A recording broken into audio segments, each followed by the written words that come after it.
sebenarnya masih sangat perlu ya. Saya kira di perkecamatan itu sangat penting gitu. Cuma saya juga sering mengingatkan kepada masyarakat, warga masyarakat harus juga dibekali dengan SDM yang kuat juga agar bisa bersaing dengan orang-orang luar. Saya meminta 70-30, 70 lokal dengan SDM yang memadai, yang benar-benar siap siap untuk dipekerjakan begitu. 30 silakan dari luar.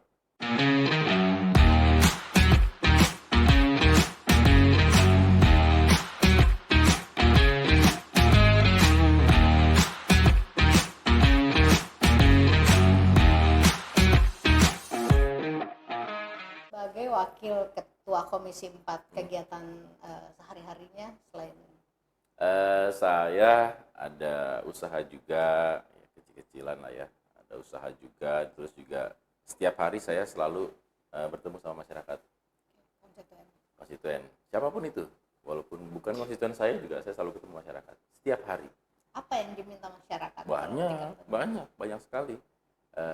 Macam-macam lah ya, ada penembangan pohon, drainase, minta paving block ini segala macam. Walaupun memang belum kita realisasi semua gitu ya, kita bertahap, insya Allah kita terus realisasikan. kebanyakan permintaan masyarakat konstituen ini soal apa sih Pak? Kota Cilegon ini? Kebanyakan pekerjaan, terus juga ya banyak mohon dibantu di lingkungannya itu.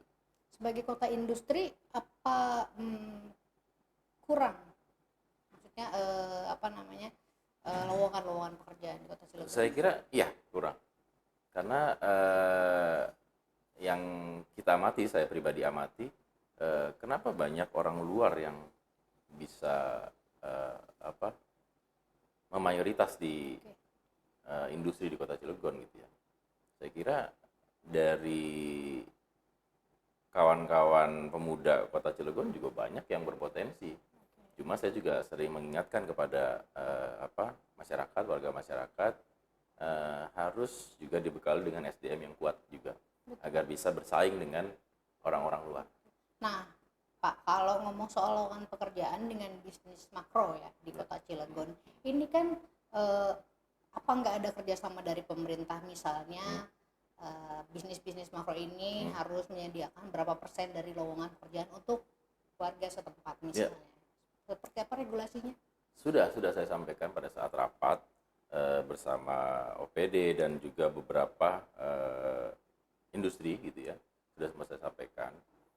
Itu saya meminta 70-30, 70 lokal dengan SDM yang memadai, yang benar-benar siap untuk dipekerjakan begitu. 30 silakan dari luar gitu. Dan Jadi, itu sudah terregulasi bertahap. bertahap. Kita sudah pantau itu gitu. Sudah mulai yang penting saya selalu sampaikan juga, dan saya juga sampaikan ke OPD terkait dinas tenaga kerja, supaya edukasi kepada masyarakat, supaya masyarakatnya pun harus siap dari segi SDM, kemampuan dan lain-lain itu. Kalau itu tadi dari bisnis makro, kalau dari menengah dan mikro ya, menengah ke saham kecil menengah. Ini kalau Kota Cilegon sendiri UMKM ini seperti apa sih? Berjalan. Sudah sampai dengan masuk ke mall-mall begitu ya. Oke. Masuk ke mall sampai dengan ke Alfa Indomaret gitu ya. Didominasi dengan bisnis di bidang atau di Makanan ya, makanan makanan. tradisional. Mm-mm, mm-mm. Kemarin juga kalau saya nggak salah dengar DPRD sendiri mau bekerja sama dengan masyarakat biar ini makanan-makanan tradisional yang jadi bisnis UMKM ini bisa masuk ke Iya, itu sudah Mamin. sudah berjalan. Sudah berjalan itu. Sudah berjalan. Sudah berjalan sampai masuk ke kita panggil dari pihak mall, dari pihak Indomaret, mungkin Alfamart, untuk bersedia bahwa lokal kita ini UMKM harus bisa masuk. Komisi 4 ini ada banyak ya. Kita ini lebih membidangi ke infrastruktur pembangunan lingkungan hidup dan masih ada perencanaan daerah juga. Sudah mulai berjalan ya, banyak hal-hal positif yang kaitannya kemasyarakatan sudah kayak contoh salah satunya misalkan pembangunan gedung terpadu. Jadi semua berpusat di situ, kayak misalkan BPJS gitu ya, pembayaran BPJS, setelah itu di Dukcapil, pendudukan satu pintu, dan itu mempermudah masyarakat, dan itu cepat menurut saya. Ini Bapak sudah satu periode kan ya, mau Ya. periode kedua. Nah, harapan Pak Anugrah pembangunan Cilegon bisa naik sampai berapa persen dari sebelumnya? Datang ke Cilegon, membantu Cilegon gitu ya, termasuk juga dari kementerian, dari BUMN gitu, untuk banyak membantu kota Cilegon gitu ya. Kayak seperti sekarang yang sudah berjalan, kayak pembangunan perbaikan jalan, bantuan-bantuan dari pusat gitu ya, itu sangat membantu sekali untuk infrastruktur kita di kota Cilegon. Kalau infrastruktur pembangunan Cilegon, jalan di daerah-daerah itu berkembang sampai segimana sih Pak? Sebelumnya seperti apa, sekarang seperti apa? Ya, dulu masih banyak, yang saya kira masih banyak jalan-jalan yang berlubang, jalan yang kecil. Saat ini alhamdulillah sudah PUPR Cilegon sudah membantu bergerak cepat menurut saya dengan betonisasi gitu ya. Beton ini kan saya kira kan kuat sekali kan, jadi maintenance-nya mini maintenance begitu, ada perbaikan drainase. Menurut saya pemerintah kota Cilegon, khususnya PUPR, sudah running menurut saya itu. Selain infrastruktur, apa lagi yang dibangun di Cilegon?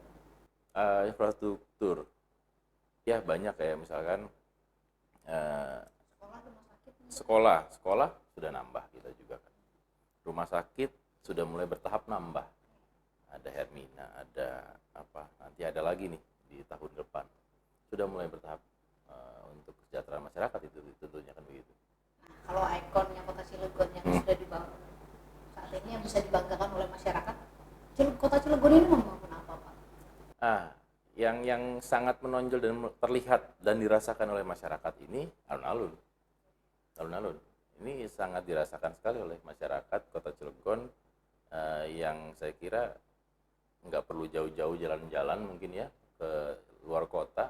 Di alun-alun cukup ada air mancur, segala gitu, bawa anak-anak juga kayaknya cukup lah, saya kira itu. Kalau alun-alun berarti ruang publik ya, Yeah. ruang publik. Kalau kota Cilegon ini menurut Pak Anugrah, ruang publiknya kurang atau cukup atau seperti apa? Ya, saya kira dengan seperti itu alun-alun ini sebenarnya masih sangat perlu ya. Saya kira di perkecamatan itu sangat penting gitu. Ruang terbuka hijau gitu ya, ruang publik itu saya kira 8 kecamatan ini perlu, penting. Kalau untuk secara keseluruhan 8 kecamatan mungkin sampai dengan 43 kelurahan membutuhkan biaya yang luar biasa fantastis ya menurut saya. Nah, itulah bagaimana pemerintah Kota Cilegon memilah gitu ya, selektif betul dengan anggaran, kaitannya mana yang lebih urgent untuk kemasyarakatan gitu. Tapi tidak lupa penting juga untuk ruang terbuka hijau dan ruang-ruang publik. Ini penting karena ini menurut saya ini sebagai corong Kota Cilegon. Orang-orang lihatnya kan, oh alun-alunnya bagus, oh ruang terbuka hijaunya bagus gitu ya. Itu sih nama baik marwah Kota Cilegon menurut saya. Kalau ruang terbuka hijaunya sampai saat ini sudah seperti apa?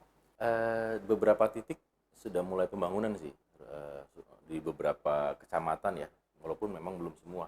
Itu kalau nggak salah adanya di dinas terkaitnya, ada di Perkim, Perumahan dan Pemukiman.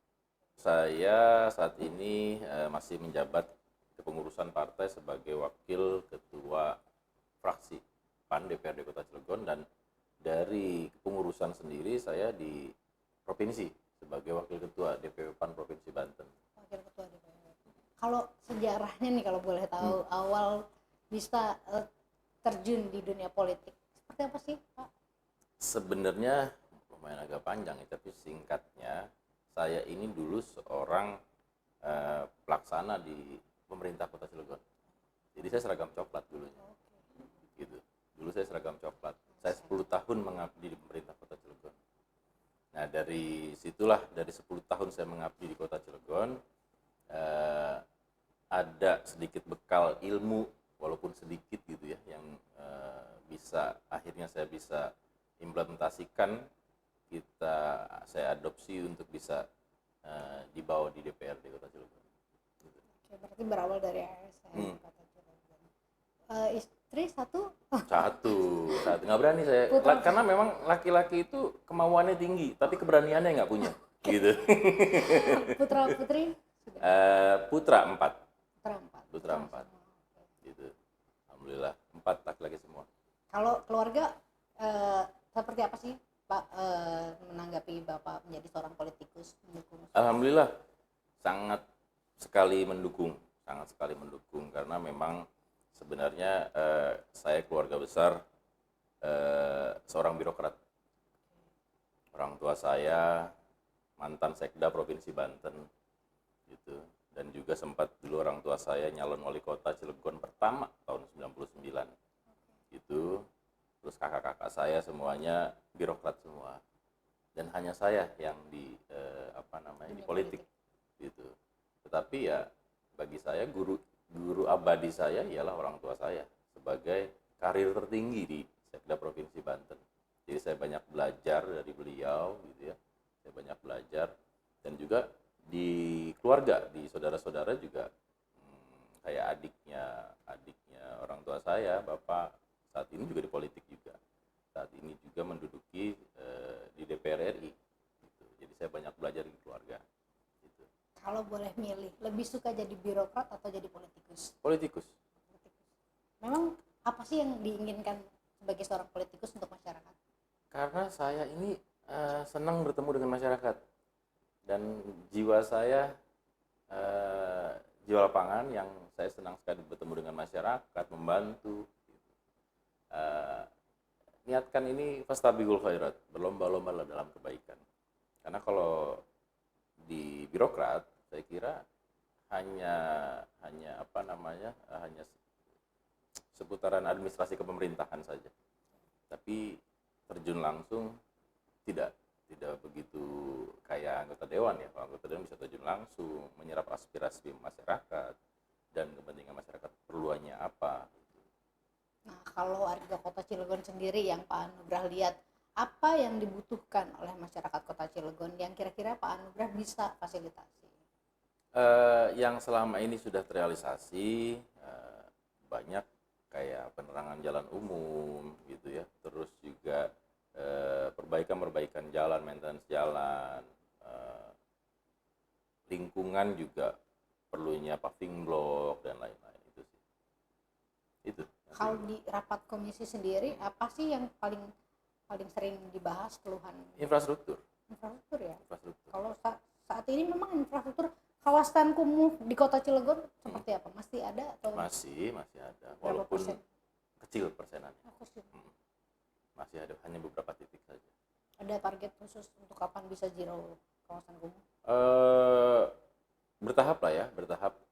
Yang penting jalan-jalan dan lingkungan itu segera realisasi untuk pembaharuan, untuk perbaikan, baru kita bergeser fokus ke situ. Gitu. Karena kawasan kumuh ada beberapa titik yang memang jauh dari pusat perkotaan. Di daerah mana itu? Saya kayak enak kalau nyebutin ini. Kalau yang masih masuk, oke. Tapi masih 20%, 10%? Ya, persenan kecil lah, di bawah 20%. Di bawah 20%. Dan punya target untuk segera di Oh iya, harus. zero. Harus ini PR bersama, legislatif bersama eksekutif. Karena eksekutif dan legislatif kita bersama-sama saling sinergi. Kalau dengan jargonnya Kota Cilegon baru modern ini seperti apa ke implementasinya ke masyarakat? Baru modern dan bermartabat gitu ya. Saat ini kan itu kan jargonnya baru nih, baru gitu ya. Ya kita masih upaya terus, mungkin pemerintah Kota Cilegon ya khususnya berupaya terus membuat kayak smart city dan lain-lain, itu ya bertahap lah ya, bertahap. Walaupun memang saya kira belum sepenuhnya bisa simbol apa namanya tadi smart city ini belum bisa terlaksana dengan secara keseluruhan gitu. Kalau implementasinya yang sudah terrealisasi smart city sendiri apa sih, online di bidang layanan publik atau Layanan publik sudah menjadi satu, terus juga kita belajar ke beberapa kota ya yang sudah luar biasa lah ya runningnya. Kayak misalkan contohnya kita belajar ke kota Bandung, itu contoh CCTV itu semua terpusat di satu command center gitu. Saat ini kan belum semua kalau di kota Cilegon gitu. kalau Pak Anugrah sendiri hobinya apa kalau boleh tahu? Saya dari dulu sampai dengan sekarang masih hobi saya otomotif. Otomotif. Otomotif. Kalau di Kota Cilegon ada fasilitasnya? Nggak ada. Otomotifnya seperti apa sih, Pak? Balap mobil? Semua saya jalanin. Balap semua saya jalanin, dari mulai zaman dulu balap sepeda, saya ikuti balap sepeda, balap motor, road race, motocross. Akhirnya saya pindah ke mobil off-road, terus saya pindah lagi ke mobil drag race segala macam. Jadi semua balapan saya ikutin gitu. Jadi apapun yang berbau otomotif saya suka. Sebagai kota industri apa kurang? Maksudnya lowongan-lowongan pekerjaan di Kota Cilegon? Saya kira iya kurang. Karena yang kita amati, saya pribadi amati, kenapa banyak orang luar yang bisa memayoritas di industri di Kota Cilegon gitu ya. Saya kira dari kawan-kawan pemuda Kota Cilegon juga banyak yang berpotensi. Cuma saya juga sering mengingatkan kepada masyarakat, warga masyarakat, harus juga dibekali dengan SDM yang kuat juga, agar bisa bersaing dengan orang-orang luar. Nah, Pak, kalau ngomong soal lowongan pekerjaan dengan bisnis makro ya di Kota Cilegon, ini kan apa nggak ada kerjasama dari pemerintah, misalnya bisnis-bisnis makro ini harus menyediakan berapa persen dari lowongan pekerjaan untuk warga setempat misalnya. Seperti apa regulasinya? Sudah saya sampaikan pada saat rapat bersama OPD dan juga beberapa industri gitu ya. Sudah semua saya sampaikan. Itu saya meminta 70-30. 70 lokal dengan SDM yang memadai, yang benar-benar siap untuk dipekerjakan begitu. 30 silakan dari luar. Gitu. Dan jadi, itu sudah terregulasi? Bertahap. Bertahap. Kita sudah pantau itu. Gitu. Sudah mulai yang penting saya selalu sampaikan juga, dan saya juga sampaikan ke OPD terkait dinas tenaga kerja, supaya edukasi kepada masyarakat, supaya masyarakatnya pun harus siap dari segi SDM, kemampuan dan lain-lain. Itu. Kalau itu tadi dari bisnis makro, kalau dari menengah dan mikro ya, menengah saham kecil menengah. Ini kalau Kota Cilegon sendiri UMKM-nya seperti apa sih? Berjalan.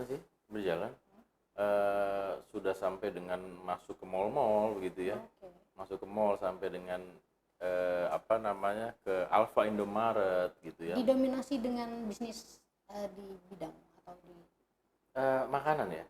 Makanan tradisional. Kemarin juga kalau saya nggak salah dengar, DPRD sendiri mau bekerja sama dengan masyarakat biar ini makanan-makanan tradisional yang jadi bisnis UMKM ini bisa masuk ke. Iya, itu sudah berjalan. Sudah berjalan sampai masuk ke kita panggil dari pihak mall, dari pihak Indomaret, mungkin Alfamart, untuk bersedia bahwa lokal kita ini UMKM harus bisa masuk.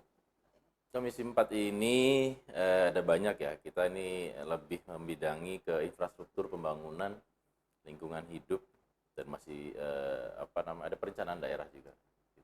Sudah mulai berjalan ya. Banyak hal-hal positif yang kaitannya kemasyarakatan sudah kayak contoh salah satunya misalkan pembangunan gedung terpadu. Jadi semua berpusat di situ kayak misalkan BPJS gitu ya, pembayaran BPJS, setelah itu Disdukcapil, pendudukan satu pintu, dan itu dimudahkan, mempermudah masyarakat, dan itu cepat menurut saya. Ini Bapak sudah satu periode kan ya, mau Ya. periode kedua. Nah, harapan Pak Anugrah pembangunan Cilegon bisa naik sampai berapa persen dari sebelumnya? Datang ke Cilegon, membantu Cilegon gitu ya, termasuk juga dari kementerian, dari BUMN gitu, untuk banyak membantu kota Cilegon gitu ya. Kayak seperti sekarang yang sudah berjalan kayak pembangunan perbaikan jalan, bantuan-bantuan dari pusat gitu ya. Itu sangat membantu sekali untuk infrastruktur kita di kota Cilegon. Kalau infrastruktur pembangunan Cilegon, jalan di daerah-daerah itu berkembang sampai segimana sih Pak? Sebelumnya seperti apa, sekarang seperti apa? Ya, dulu masih banyak, yang saya kira masih banyak jalan-jalan yang berlubang, jalan yang kecil. Saat ini alhamdulillah sudah PUPR Cilegon sudah membantu bergerak cepat menurut saya dengan betonisasi gitu ya. Beton ini kan saya kira kan kuat sekali kan, jadi maintenance-nya mini maintenance ada perbaikan drainase. Menurut saya pemerintah kota Cilegon khususnya PUPR sudah running menurut saya itu. Selain infrastruktur, apa lagi yang dibangun Cilegon? Infrastruktur ya banyak, kayak misalkan sekolah sudah nambah kita juga kan. Rumah sakit sudah mulai bertahap nambah. Ada Hermina, ada nanti ada lagi nih di tahun depan. Sudah mulai bertahap untuk kesejahteraan masyarakat itu tentunya kan begitu. Nah, kalau ikonnya kota Cilegon yang sudah dibangun saat ini yang bisa dibanggakan oleh masyarakat, kota Cilegon ini membangun apa Pak? Yang sangat menonjol dan terlihat dan dirasakan oleh masyarakat ini alun-alun. Ini sangat dirasakan sekali oleh masyarakat kota Cilegon, yang saya kira nggak perlu jauh-jauh jalan-jalan mungkin ya ke luar kota. Di alun-alun cukup ada air mancur, segala gitu, bawa anak-anak juga kayaknya cukup lah saya kira itu. Kalau alun-alun berarti ruang publik ya, Yeah. ruang publik. Kalau kota Cilegon ini menurut Pak Anugrah, ruang publiknya kurang atau cukup atau seperti apa? Ya, saya kira dengan seperti itu alun-alun ini sebenarnya masih sangat perlu ya. Saya kira di perkecamatan itu sangat penting gitu. Ruang terbuka hijau gitu ya, ruang publik itu saya kira 8 kecamatan ini perlu penting. Kalau untuk secara keseluruhan 8 kecamatan mungkin sampai dengan 43 kelurahan membutuhkan biaya yang luar biasa fantastis ya menurut saya. Nah, itulah bagaimana pemerintah Kota Cilegon memilah gitu ya, selektif betul dengan anggaran, kaitannya mana yang lebih urgent untuk kemasyarakatan gitu. Tapi tidak lupa penting juga untuk ruang terbuka hijau dan ruang-ruang publik. Ini penting karena ini menurut saya ini sebagai corong Kota Cilegon. Orang-orang lihatnya kan, oh alun-alunnya bagus, oh ruang terbuka hijaunya bagus gitu ya. Itu sih nama baik marwah Kota Cilegon menurut saya. Kalau ruang terbuka hijaunya sampai saat ini sudah seperti apa? Beberapa titik sudah mulai pembangunan sih, di beberapa kecamatan ya, walaupun memang belum semua. Itu kalau nggak salah adanya di dinas terkaitnya ada di Perkim, Perumahan dan Pemukiman. saya saat ini masih menjabat kepengurusan partai sebagai wakil ketua fraksi PAN DPRD Kota Cilegon, dan dari kepengurusan sendiri saya di provinsi sebagai wakil ketua DPW PAN Provinsi Banten. Wakil ketua DPR. Kalau sejarahnya nih, kalau boleh tahu, awal bisa terjun di dunia politik seperti apa sih, Pak? Sebenarnya lumayan agak panjang ya, tapi singkatnya saya ini dulu seorang pelaksana di pemerintah Kota Cilegon. Jadi saya seragam coklat dulunya. Gitu. Dulu saya seragam coklat. Saya 10 tahun mengabdi di pemerintah Kota Cilegon. Nah, dari situlah, dari 10 tahun saya mengabdi di Kota Cilegon, ada sedikit bekal ilmu, walaupun sedikit gitu ya, yang akhirnya saya bisa implementasikan, saya adopsi untuk bisa dibawa di DPRD Kota Cilegon. Gitu. Oke, berarti berawal dari ASN Kota Cilegon. Istri satu Nggak berani saya, Putra. karena memang laki-laki itu kemauannya tinggi, tapi keberaniannya nggak punya. Gitu. Putra putri sudah. Putra 4. Putra 4. Putra 4. Gitu. Alhamdulillah 4 laki-laki semua. Kalau keluarga seperti apa sih, Pak, menanggapi Bapak menjadi seorang politikus, mendukung? Alhamdulillah sangat sekali mendukung karena memang sebenarnya saya keluarga besar seorang birokrat. Orang tua saya mantan Sekda Provinsi Banten gitu, dan juga sempat dulu orang tua saya nyalon wali kota Cilegon pertama tahun 99 gitu. Terus kakak-kakak saya semuanya birokrat semua, dan hanya saya yang di politik gitu. Tetapi ya bagi saya guru abadi saya ialah orang tua saya sebagai karir tertinggi di Sekda Provinsi Banten. Jadi saya banyak belajar dari beliau gitu ya. Saya banyak belajar, dan juga di keluarga, di saudara-saudara juga kayak adiknya orang tua saya, bapak saat ini juga di politik juga. Saat ini juga menduduki di DPR RI gitu. Jadi saya banyak belajar di keluarga gitu. Kalau boleh milih, lebih suka jadi birokrat atau jadi politikus? Politikus. Memang apa sih yang diinginkan sebagai seorang politikus untuk masyarakat? Karena saya ini senang bertemu dengan masyarakat, dan jiwa saya jiwa lapangan yang saya senang sekali bertemu dengan masyarakat, membantu. Niatkan ini fastabiqul khairat, berlomba-lomba dalam kebaikan. Karena kalau di birokrat saya kira hanya seputaran administrasi kepemerintahan saja, tapi terjun langsung tidak begitu kayak anggota dewan ya. Kalau anggota dewan bisa terjun langsung menyerap aspirasi masyarakat dan kepentingan masyarakat perluannya apa. Nah, kalau warga Kota Cilegon sendiri yang Pak Anugrah lihat, apa yang dibutuhkan oleh masyarakat Kota Cilegon yang kira-kira Pak Anugrah bisa fasilitasi?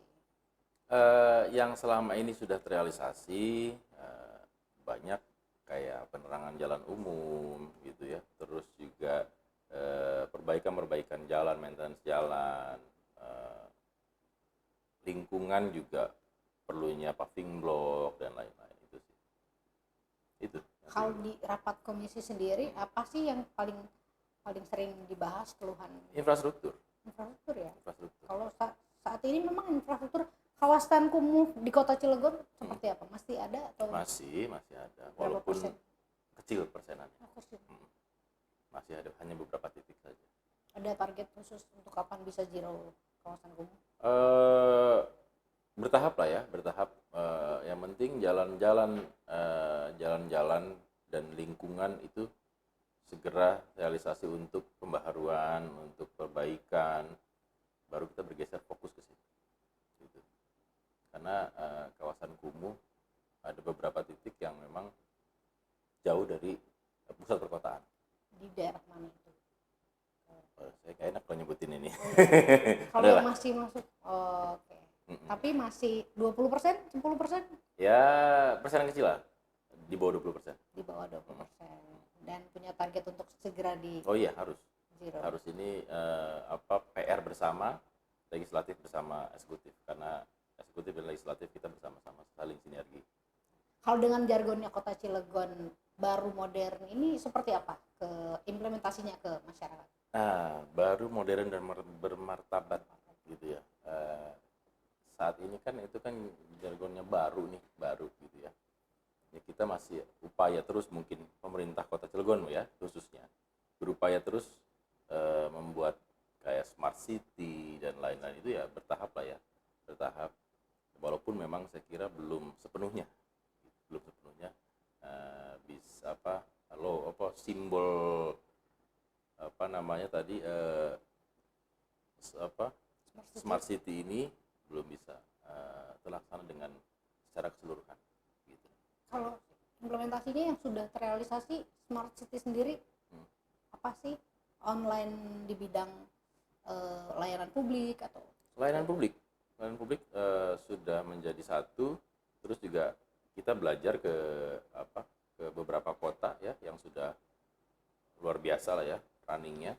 Kayak misalkan contohnya kita belajar ke kota Bandung, itu contoh CCTV itu semua terpusat di satu command center gitu. Saat ini kan belum semua kalau di kota Cilegon gitu. Kalau Pak Anugrah sendiri hobinya apa kalau boleh tahu? Saya dari dulu sampai dengan sekarang masih hobi saya otomotif. Otomotif. Kalau di Kota Cilegon ada fasilitasnya? nggak ada. Otomotifnya seperti apa sih, Pak? Balap mobil? Semua saya jalanin. Balap semua saya jalanin, dari mulai zaman dulu balap sepeda, saya ikuti balap sepeda, balap motor, road race, motocross. Akhirnya saya pindah ke mobil off-road, terus saya pindah lagi ke mobil drag race segala macam. Jadi semua balapan saya ikuti gitu. Jadi apapun yang berbau otomotif saya suka. Kalau Kota Cilegon nggak punya fasilitasnya untuk otomotif, Ya. ada rencana untuk dibuatkan? Mungkin ini salah satu janji politiknya kepala daerah ya. Nah, kita sebagai saya pribadi gitu ya, pecinta otomotif di Kota Cilegon, saya sih berharap gitu ya, ada tempat khusus untuk para pecinta otomotif di Kota Cilegon.